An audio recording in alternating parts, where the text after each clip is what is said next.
Can y'all feel that? Can you feel what's about to happen on this field, man? Can you feel what we about to get into, dog? And it ain't gonna be getting to ourselves. We gonna dig into somebody else, man. So wherever you in that doggone game, whatever you gotta do to get whatever that's in you out to come out and play your behind on, let me get that. Let me get that. Episode of 133 of Fourth and John. I am Gayle Saunders here with Evan Hollywood Hearn talking about that practice. Evan, are you feeling that practice? I feel that practice. I feel it. You know, Brian Dawkins brings that energy. I love this practice. However, I love the game, Gayle. I love the game. Right now, we're talking about practice, man. What are we talking about? Practice? We're talking about practice, man. Yes, we were talking about that practice, and the Eagles cemented the start of training camp. Really the start of training camp. They're out there in pads, full pads, but the energy, the vibe started this morning. The Eagles, shout out to the Eagles social media team. They produced a great Eagles hype video. Yeah. Tremendous video. It's hard not to get hyped up by Brian Dawkins. Like, that's really a good go-to whenever you're making a hype video. That's a guy that fully embodied the whole Philadelphia culture, everything about it. And just anytime anyone from Philadelphia, a real Eagles fan, hears his voice, they just get the juices pumping, man. It's hard not to. I mean, there's a certain parts of the video where you watch it and you're like, it brings back a certain kind of feeling. I saw Jerome Brown, a guy who I worshiped back in the day. Just seeing him on the video, I was like, "Oh, bring it home for Jerome." For Jerome, yeah. Anything stick out to you in that video? I just it's not so much a particular thing that sticks out, just a matter of this time of year, man. This time of year when they put out that hype video, when you see these guys out on the field in pads, and finally everything is really starting to get into the swing of things. It's that Eagles hype video is kind of like Memorial Day to summer. Like, it's just the start of the entire season. Yeah, it's good to see, the updates from all the beat writers. Shout out to all the beat writers out there putting in work. I know some folks couldn't get down to the field. They're limiting the amount of people on the sidelines, but the guys putting in work, taking great videos and just giving great feedback on what's going on in their camp. And obviously this is Philadelphia. We're talking about the city of brotherly injuries. 15 minutes in the training camp, and the Eagles are dealing with injuries right off the bat. We can't catch a break, man. We can't catch a break. It's like it's a mirror image of last year and the year before that, and it feels like the year before that. I mean, these are minor injuries that came out today. It doesn't seem like anything ultimately. You look at the list right now. You got Jason Peters day-to-day. I mean, I think everybody going into this year anticipated at some point Jason Peters was going to end up on this list. It probably won't be his last time that he is on this list. J.J. Arcega-Whiteside is also day-to-day. Barnett week-to-week. But the real one today that a lot of people are talking about is Javon Hargraves. He had that pec strain, and people really don't know exactly what the timeline for his return is going to be. Is he going to be back for week one? I don't know. They're talking. He'll be back for week one, but the way the guys were talking about Hargraves, they felt like it was a strain. Good thing it's not worse than it seems. I think fans all across the nation, Eagles Nation, were kind of bothered just to hear that Barnett was on this list. He's dealing with a lower leg. I believe it's a knee injury. Yeah. I'm a little concerned because he's a guy that's been dealing with little bumps and bruises and being nicked up and shoulder injuries. So you're just hoping that this doesn't continue, because you want to start off camp on the right foot. Right. And we've already talked about in our show that we had last night and in previous episodes just about how with no preseason, these guys, they're really being thrown into the fire. And so it's important that these guys get as much reps in during training camp as possible, because, week one, it's go time. Yeah, I mean, if we're not the only team that is dealing with injuries. Gerald McCoy from the Cowboys, actually, he's out for the season. They believe that was it ACL injury, but I believe it was. I'm not exactly what that injury was, but he's out for the season. So we're not the only ones dealing with injuries, but obviously, it's the start of training camp. And you're starting to get to see some little elements that you're getting a taste. Excited about. Mm-hmm. Go ahead. Now, I think offensively, it starts out with our guy, our Lord and Savior, Carson Wentz, coming Put on out the daddy weight. I mean, coming out to training camp. He said he wants to change the way his name is spelt. He wants 3 C's, and ARSON. So he's thick with 3 C's. Carson Wentz, and he said it's daddy weight. I think Jason Kelsey called it daddy weight, but we can call it daddy strength. Hopefully the added poundage is just, he's been a guy that has obviously suffered injuries over the course of his career. And if this added weight can add strength to him, bulk up his frame, that might be exactly what he needs. Yeah, and he's coming in at 250 pounds. I believe last year was at like 237 pounds. I mean, he still, there was some.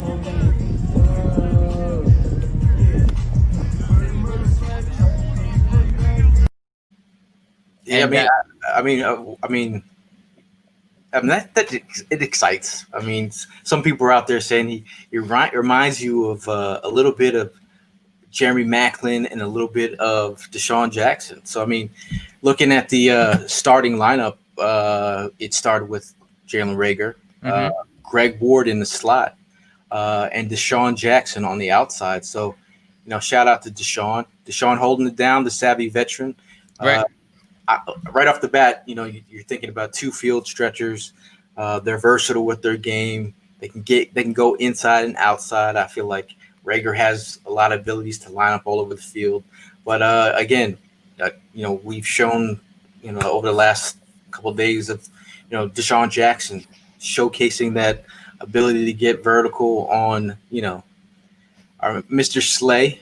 Do you have that video? Yeah. The Slay video, we no longer we have him burning them on the hitch route, but no longer on the go route. Yeah. But obviously, just seeing Deshaun Jackson showing that kind of speed that he possesses, I'm not, some people are looking at it as Slay got burned.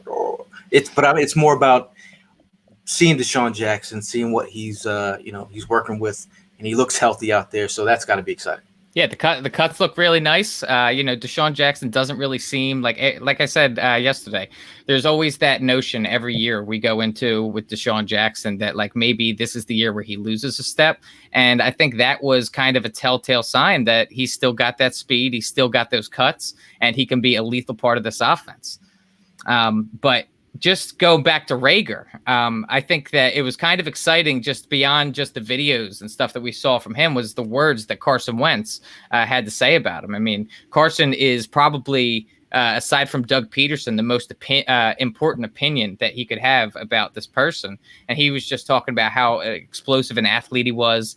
You can clearly see his route running ability, his downfield presence. And that is something that he even mentioned, it's something we've lacked in previous years. This hasn't really been a stretch the field team, but with this new infused speed we have, Jalen Reagor, Deshaun Jackson, Kez Watkins, there's so many guys that can fly by these DBs and get behind them and produce some big plays. Yeah, I mean, Hightower, he flashed some plays out there.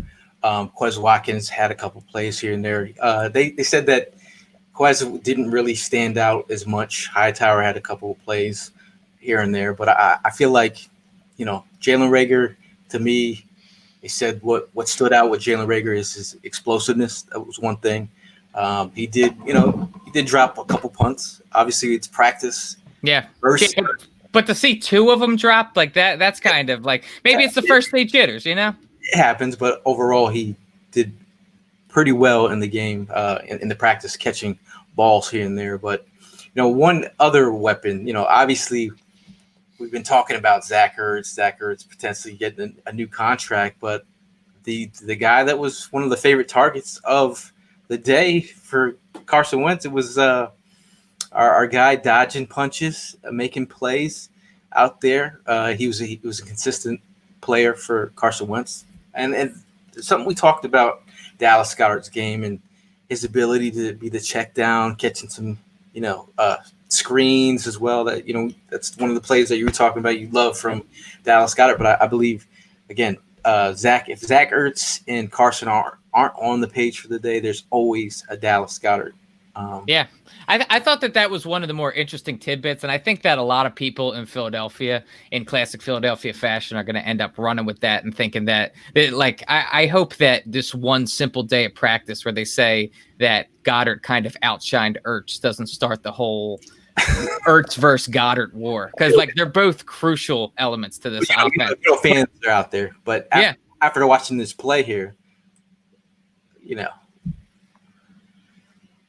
he makes it look nice, dude. Look at that one-handed grab, full extension. That's got to excite, man. It does, and to have two tight ends on your team that have that kind of range, that kind of catching radius, that is absolutely insane to have, and it's going to be a huge tool that Carson uses this year. I really feel like it's pick your poison when you get down by the red zone. If you're looking at some of the numbers from last season, you think that Zach Ertz got the most targets. Zach Ertz, I believe, from the 5 to 10 was Zach Ertz range, but it was anywhere down by the goal line. Dallas Goedert actually got more targets. Yep. But I feel like Dallas Goedert, when you separate him, and he's going against one of the weaker options, I think that's where your mismatch is. Exactly. Was the Cowboys game? They hit him on one of those touchdowns down by the goal line. So exactly, I'm excited about Dallas Goedert's game. I'm excited about Zach Ertz's game. It's only the first day of practice in pads. The 12 formation has all the potential to tear up linebackers this year. Oh, you mean 12? Yeah, 12 personnel is obviously we lived off 12 personnel, but it's a new. I could go with 11 personnel. I mean, with the speed that we have out there, but having the luxury of having two tight ends that can work. You don't think that there's going to be any sort of jealousy that comes about, do you? Oh, between these two, I think. Yeah. I think they the competition off these two, you got to be excited, man. Yeah. I mean, that's I think some people are don't realize what competition does in your locker room. If you don't makes you better. If you don't have another guy pushing you, you can get lackadaisical. But at the end of the day, man, competition, the cream rises to the top. Absolutely. But yeah, dude, I think one thing that Carson had one kind of iffy throw today. Went through the hands of a back of the roster guy and Alex Singleton. I wouldn't stress anything too much about that, but just Wentz building this rapport with his receivers, getting the reps in with all the younger guys, continuing to build his relationship with Goddard. It's just such an exciting thing to see. And because each year that Carson plays, he progresses, and so does this offense the more and more they work together. And we're talking about working together. We're talking about the offensive line, man. The first team offensive line looked like this. Let's say, Dillard. He came out a couple plays, but he's been dealing with some things. It's nothing too overly concerned, but Dillard's going to be all right. I think the positive about Dillard is he's a guy who's put on some weight.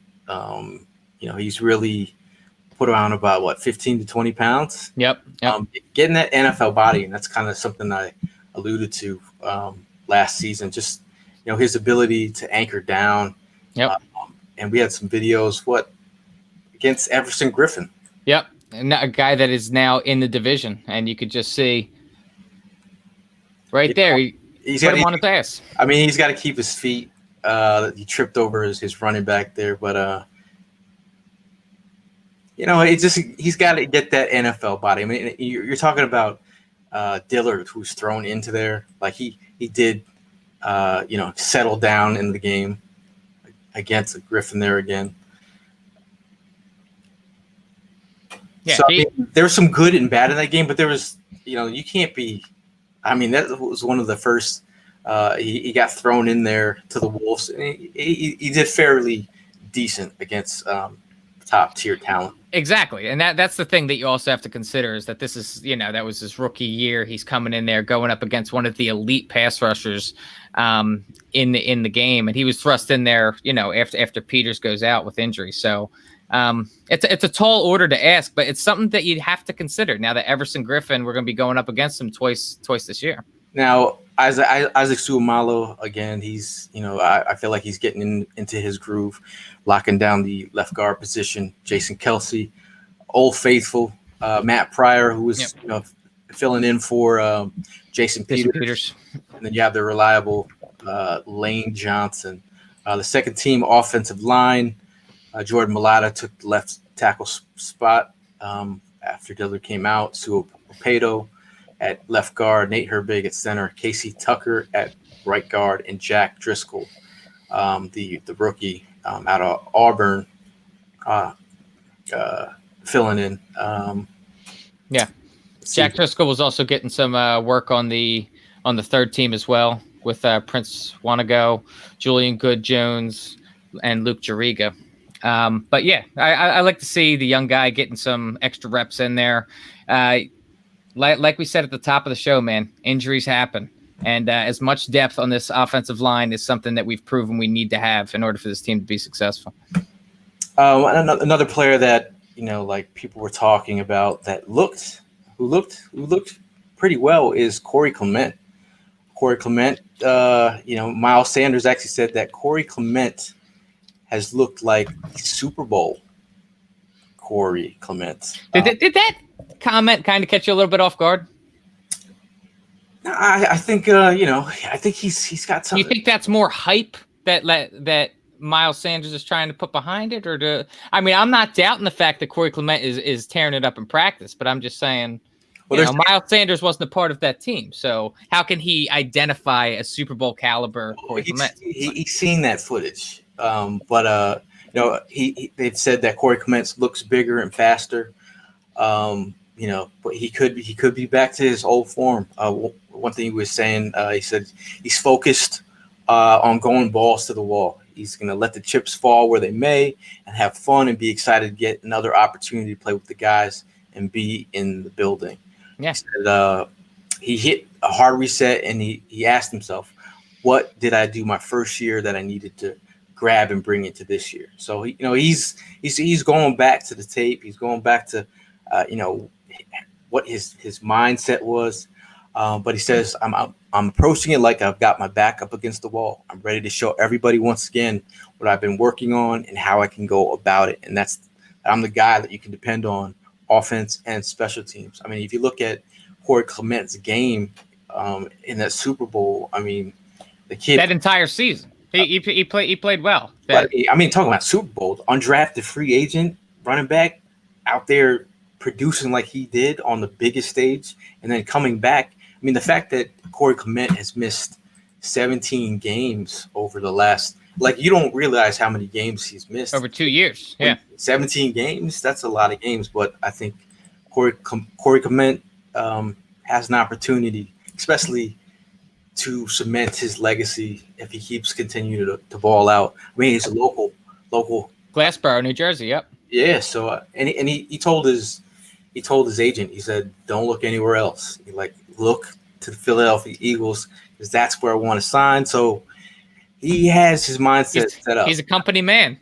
And I think it's great that he's got this mentality and that because after his injury last year, he really kind of going into this season has been the forgotten man, that running back group. And if we can get running back 2 production out of Corey Clement and have that change of pace, that is just a completely different element that we can add to this offense. We've been talking so much about Miles Sanders and Boston Scott, and we've even discussed bringing in Devontae Freeman when he was still available and the other available running backs. But if you can get that kind of production from a guy that's already on your roster, just in the same sort of token as Alshon Jeffrey.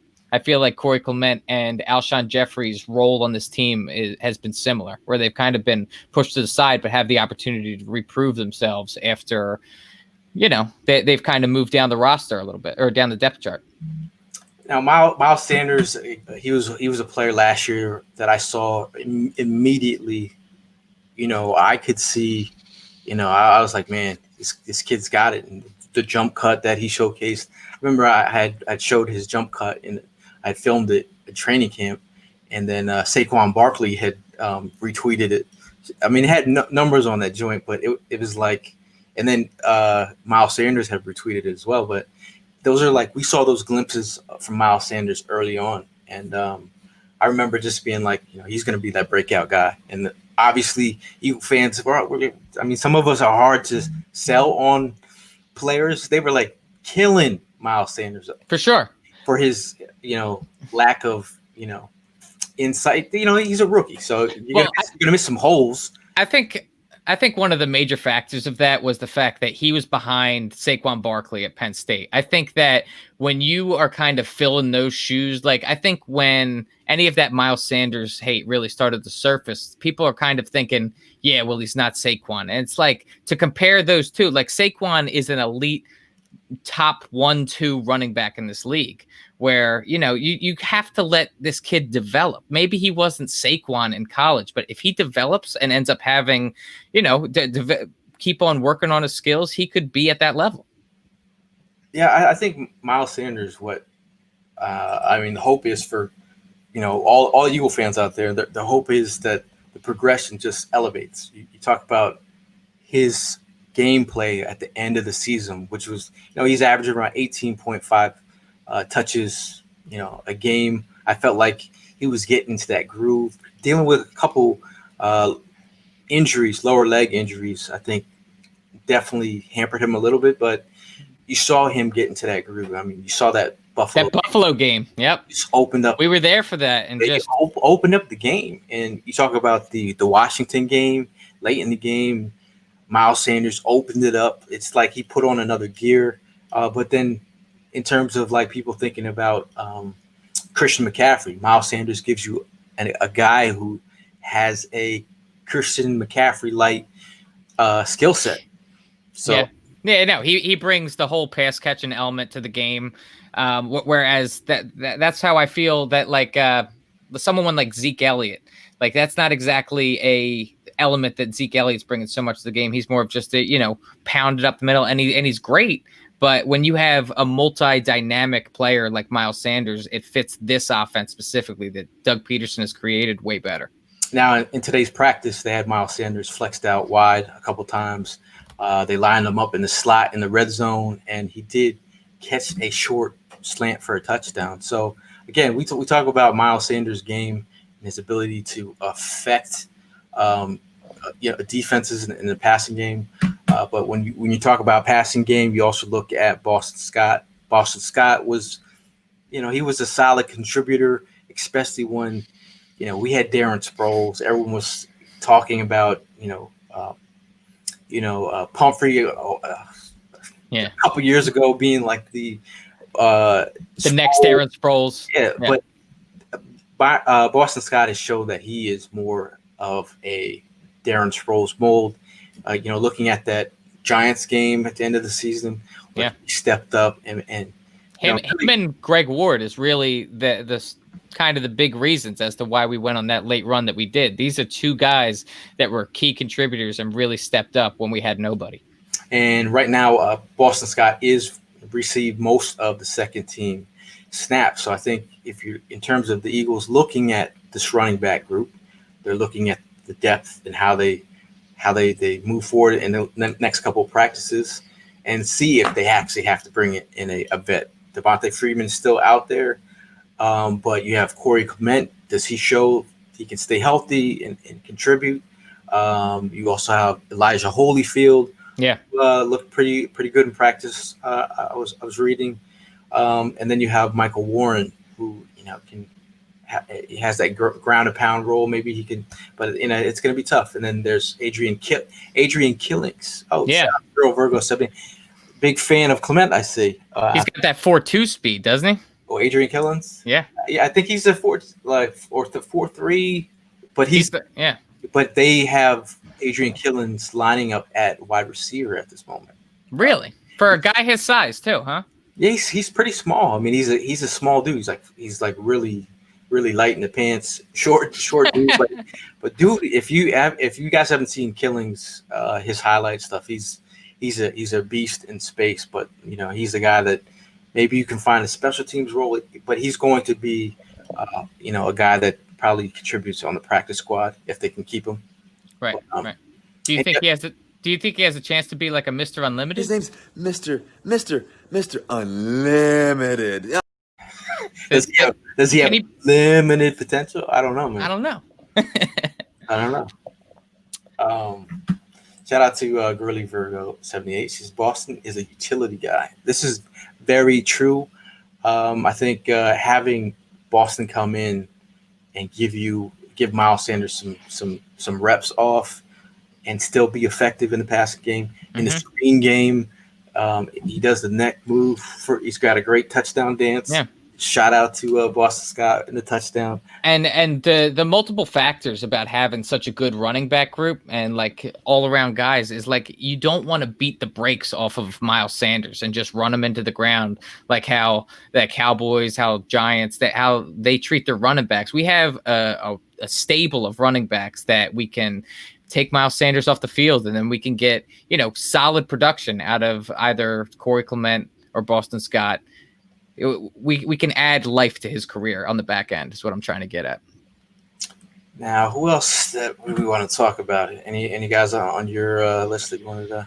There was Kayvon Wallace was out there and he was playing well today. As far as there was a few guys on defense that showed up, but I think really the biggest stories come back to the line. I really am. I think everybody's kind of wondering what this offensive line, what this defensive line is, how it's going to end up playing. I wanted to go back to Kayvon Wallace real quick. Rod McLeod and World Parks were really talking about his leadership and just the way that he set the tone. They said he looks good on field. He's a rangy guy. He's coming down to smack something. He has an awareness for a guy coming in being a rookie. He's out there pointing, telling guys what to do. You go here, you go there. He obviously wants to be a leader right now. They said, I definitely say Kayvon is picking things up pretty well. They talked about his role. They said he's a versatile kid. And it's easy to see him finding a way on the field for two reasons. They're thinking like if Jalen Mills does not, if he doesn't pick up the role, that safety role, right? You could potentially see Jalen Mills. You could move him back to corner, and you could have Kayvon be your safety as well. I don't think he's ready yet, but I think he's far. They're liking what they see. Exactly, and that's really all you can go off of is what these vets have to say, the stories that end up coming out. If this kid continues to produce each and every day, eventually the coaches are going to look at him and say, "Let's give him an opportunity." And just some other guys that were showing out in practice. Sean Bradley from Temple, he knocked Goddard down to the ground. He seemed to be all over the field today. He was rushing Wentz. Got his hands on Miles Sanders, I believe, as well. Are you trying to big him up because he went to Temple? A little bit. I have a little bit of an affinity towards the guys that we went to the same school. What kind of T-shirt you got on right now? It's Temple alumni. Okay. Fight for the cherry and white. So it's and it's not because you're bigging him up because of Temple. He's actually on the work field. Yeah, he's actually out there. He's a 6th round guy, but he's out there making a name for himself. And I think that's something that is really exciting to think about, especially with a linebacker group that we have. If we can have a guy that we find in the 6th round that ends up coming in here and eventually starting at some point during the season, being a solid contributor, that would go miles for us. And again, when Temple guys wear that low digit number, that means something. So, yes, it does. So a guy who you have to earn that. Yes, you don't just get a low digit number, and he's a guy who I don't know if you guys have seen in during the draft during draft season. He's talking about how he used to talk to opposing quarterbacks, and he would go, "Look, see, this is the kind of pettiness I want from my defensive players. I want them to be energetic. I want them to be spicy. This guy's looking up, their Facebook pages, their Twitter, their IGs, Find out who what their girlfriends' names are, and getting in the heads of the quarterbacks." You learned that savagery in Philly. That's a Philly thing. I mean, I respect it, bro. I respect it. Who else stood out? Casey Tuhel. He also was doing pretty well against Jordan Mailata. What's your thoughts on the Mailata experiment, man? I mean, we talk about this from time to time in the off season, but do you really? I want gun to your head answer right now. Do you think that Jordan Mailata can be a player on this team in a regular season game? I think he's gearing up for that opportunity. Like, he's been here long enough to, have some kind of foundation. I think you see Stoutland brought him in for a reason. This guy, again, he's been groomed. Yeah, he was handpicked, and the Eagles used a pre-draft visit on him for a reason. Obviously, it's hard to pick up the game with that limited amount of playing time that he had. It's not like he's playing in college, SEC. Yeah. He's learning on the fly. It's a different sport, but didn't Joel Embiid learn basketball like 10 years ago? Hey, but he had a Hakeem Olajuwon tape to study from. I just think Mailata it's a pipe dream, but if he's giving you quality reps and he's learned something over the years, his issue is being injured, like getting nicked up. You talk about players in college learning how to play through injury. Right. I mean, this guy's never had to play, he's in rugby, but football is another beast. And you're playing in the NFL. Yeah. So he's been nicked up fairly a couple times over the last couple of years. So yeah. But the key factor, I think, in talking about all these guys that are kind of middle of the roster, back end of the roster guys, if you look back to the year that we won the Super Bowl, you need to have superstars on your team, but to win the Super Bowl, go to the Super Bowl and actually win it, everybody on your team has to step up. So if we have guys that are, middle of the roster guys and they're firing on all cylinders, that's exactly how we get to where we want to be. And you just hope that Mailata recovers from this COVID and is back to normal. But yeah, speaking of COVID, our man Low Key right here, he beat COVID-19. Shout out to you, my friend. Yes, sir. This guy, anytime you can overcome, a thing like COVID-19, it's tough. Kudos to you. I mean, for the people listening on the podcast, Low Key is in the cozy is in the chat right now, and yeah, where's your best wishes, man? Yeah, man. But let's see. I mean, I'm looking forward to practice down the road. What are we talking about? Practice, man. What are we talking about? Practice? We're talking about practice, man. All day, every day. Practice this week is so exciting. Like the videos and the number of posts. Man, we've been deprived of this, man. We've been deprived. We're frothing at the mouth that we have all this content. And yeah, me and you were just super excited to get on here and talk about all of the things that just the little taste that we got today. It's got our juices pumping. Yeah, and shout out to our guy Jimmy Smith, who was doing a phenomenal job posting little clips on IG.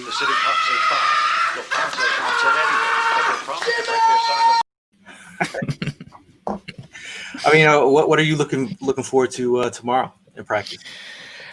Tomorrow in practice, I'm just looking. I want to see some more Jalen Reagor, man. I mean, that really gets me excited. That gets me giddy. I would like, honestly, the whole the story that came out today where they said that Dallas Goedert had better chemistry than Zach Ertz. That love affair is going to restart, man.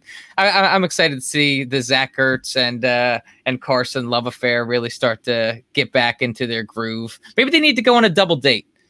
Hey, maybe Carson and his just get the energy back. They got a social distance. We can't be bringing love. So they could be on the football field together, but they can't go get dinner together. No, we got to keep the females out of the locker room right now. I like it. It's all about the team. You're putting the team first.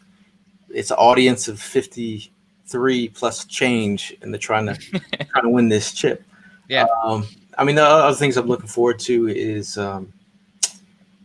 Darius Slay. I want to see what he brings to the table. Obviously, it was one play, y'all. Deshaun Jackson. Hat tip to you as well. I like the idea of chips on people's shoulders. Yeah. Speaking of chips on shoulders, how long before you think we see the first fight of practice? That's coming probably tomorrow. You think so? Well, again, they might be like, yeah, we don't want people getting injured.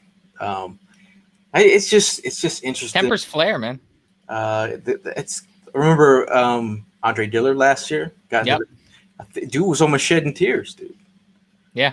I'm really missing. Last year we got to go to these private practices, and not to be there this year kind of hurts the soul. But again, hat tip to all the beat writers out there that are really just bringing the heat. We have Puga from Texas down there shouting at Reagor Bombs. Reagor Bombs, is that the nickname we're going with? Reagor Bombs. I like it. It rolls off the tongue well. Reagor Bombs. My new haircut, Reagor Bombs. Put it on a t-shirt. I think the thing I like from Reagor, he brings that kind of he's spicy, dude. Like Aaron Moorhead was talking about, he brings that big play ability. He's got that big play ability swag, like that, playmaker, wide receiver swag. I think there's just something about him that you look at him, he's fairly confident for a rookie. Yeah, he's very confident, and you can really tell that he is a guy that kind of lives in the comment section as well. I think that Jalen Reagor is a guy that likes to put a chip on his shoulder and see what people are saying about him online. And I think that kind of thing fuels him. Because if you look at his social media, Jalen Reagor, he's out there sharing anything and everything that has to do with him. And I think that could be a double-edged sword. There's guys that you look at a guy who, I don't want to call him mentally weak, but a guy like Nelson Aguilar, who seemed to be very shook by what people had to say about him. And it affected his game for an entire season. And that's what I'm saying is a double-edged sword. Is Jalen Reagor going to be the guy who puts a chip on his shoulder and he wants to go out there and prove it? Or is he going to get in his bag? Right now, it seems like he's a guy that's going to have a chip on his shoulder. But it's all going to show up on game day. You know who else might have chip on their shoulder? NFL fans here in Philadelphia. Shout out to Mark Bird in the chat. He's on Facebook saying, what do you guys think of some teams being able to have fans at games and not others, Evan? Bogus, man. It's completely unfair. It's got to be one rule across the league. I mean, I get that different states have different rules, but let's be real. If we can't have fans in our stadium, but we can go to an away game and they have fans in their stadium, it's a disadvantage. We don't have a home game all season long, and then we have to go play an away game. Like, I think that's a conversation that the NFLPA and the NFL have to have. Yeah, I think it's a disadvantage. Like, if you're going to keep it consistent across the league, do that. Because I don't feel like teams should have that advantage having fans, and some teams don't have fans. And Philly needs fans. Yeah, I mean, fans players are the lifeblood on game day in Philly. Yeah, I mean, players talk about how Philadelphia is a place that they hate to come play. Eli Manning, he would complain about little kids cursing at him and flipping them off, and like, it's just when you step in to Lincoln Financial Field and you're an opponent, there is an energy that you feel, and you're a lot of players are shaking, man. And when we can't bring that element that we love to bring as fans, it feels like we're not exactly pulling our weight. Now, Cozy has the idea, have the link pump in crowd noise. I mean, that would be that would be pulling at a page out of the Atlanta Falcons. Obviously, we went there last year for their Eagles versus Falcons. Yo, Falcons fans are weird, dude. They showed up mad late. The whole vibe was like I kept on taking photos of like the 50-yard line and seeing that like, yo, where are the fans at? Yeah, 50-yard line. It's second quarter. There's big chunks of people missing. Yeah, and everybody that we talked to in Atlanta said that their big thing down there is soccer. Apparently, their soccer team owns that stadium, and they put more people in the seats than the Falcons do. It was like $700 for like season tickets. Yeah, down there. So, yeah, it's just kind of shocking. Now, Cozy says, "I'll sign a waiver. I'll wear a mask. I'm immune for 3 months. I'll do anything. Let me in the link." Is that how it works? You get COVID and you're immune for 3 months? I am not a doctor. Either am I. Breaking news from Cozy. That's interesting. Cozy says that's what they told him. And Girly Virgo says that's false information. see, we don't know what to trust out here, but what we do know is to wear those masks. But Evan, any things before we leave for the night? Just excited for some more practice, man. Excited for some more practice, and I'm getting a dog later this week. I'm pretty excited about that. Oh, this guy! I know. Look at him. He's like a soft marshmallow. We're talking football. He's talking about puppy dogs and ice cream. Yeah. Well, we've all got two sides, don't we? No, shout out to the Hearn family. Y'all deserve a new dog. Okay. Do you guys have names picked out already? No. The one we're looking at right now, his name's Connor, but that's not gonna be the name when he gets here. So. What about Carson? Carson? I do like the name Carson. I mean, but I don't know for a dog, man. I don't know. I'd go with Reagor bombs. We actually already have a Carson dog on the street. I don't know if I could do it. Reagor bomb's pretty good. Reagor bomb's pretty good. I'd go or a Fletcher Barks. Fletcher Barks. That's actually pretty solid. Okay. Have you ever felt this way? That Anthony Cabbs had to say.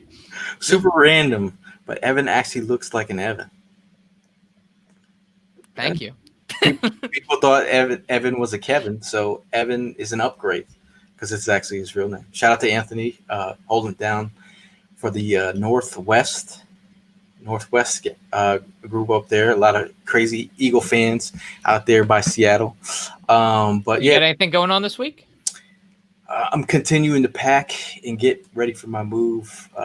It's nothing but sneakers. Half the stuff left is sneakers, actually. And then imagine that.